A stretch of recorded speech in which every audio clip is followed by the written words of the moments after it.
అందరికీ praise the lord.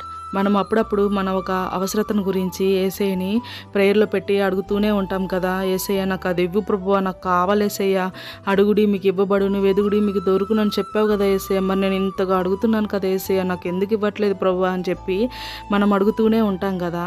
ఇప్పుడు మనకి ఏదైనా ఒక వస్తువు అవసరమైనప్పుడు అది మనకి వెంటనే దొరికేసింది అనుకోండి, మనకి దానికి విలువ అనేది అంతగా తెలియదు. అయితే నీవు ఆ వస్తువును పొందుకోవడానికి నీకు కొంచెం డబ్బు ఖర్చు అవ్వచ్చు, లేదా ఇంకేదైనా పరిస్థితులు ఎదురయ్యి నువ్వు లేటుగా పొందుకుంటావు కదా. అప్పుడు నీకు ఆ వస్తువు యొక్క విలువ అనేది చాలా గొప్పగా కనిపిస్తుంది. అలానే నువ్వు అడిగే అవసరతను నీకు దేవుడు వెంటనే దయచేస్తే నీకు దాని యొక్క ప్రత్యేకత అనేది ఏం తెలుస్తుంది.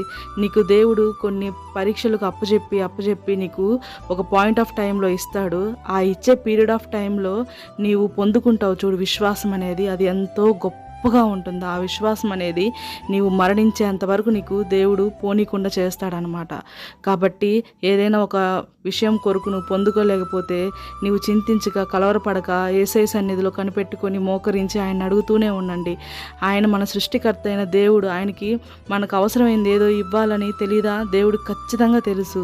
కానీ నీ యొక్క విశ్వాసాన్ని దేవుడు ఒక్కొక్కసారి పరీక్షిస్తాడు. కాబట్టి ఆ పరీక్షలో నీవు ఖచ్చితంగా పాస్ అవ్వాలి. నా మట్టుకు అయితే నేను దేవుణ్ణి అనుకుంటుండేదాన్ని, యేసయ్య ఆవగింజంత విశ్వాసం అంటే ఏంటి ప్రభువా, అసలు నాలో ఉందా ఆవగింజంత విశ్వాసము అని చెప్పి నేను స్టార్టింగ్ దేవుణ్ణిలో అడుగు పెట్టేటప్పుడు నేను అడుగుతుండేదాన్ని ఎప్పుడు క్వశ్చన్స్. అయితే నా యొక్క ఒక అవసరతను గురించి కొన్ని సంవత్సరాలుగా నేను దేవుణ్ణి అడుగుతూనే ఉన్నాను.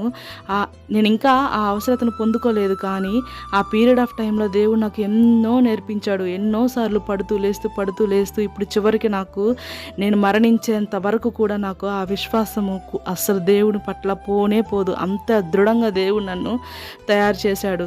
కాబట్టి ఈ రోజున మీరు పొందుకోలేని విషయం గురించి అస్సలు బాధపడబాకండి.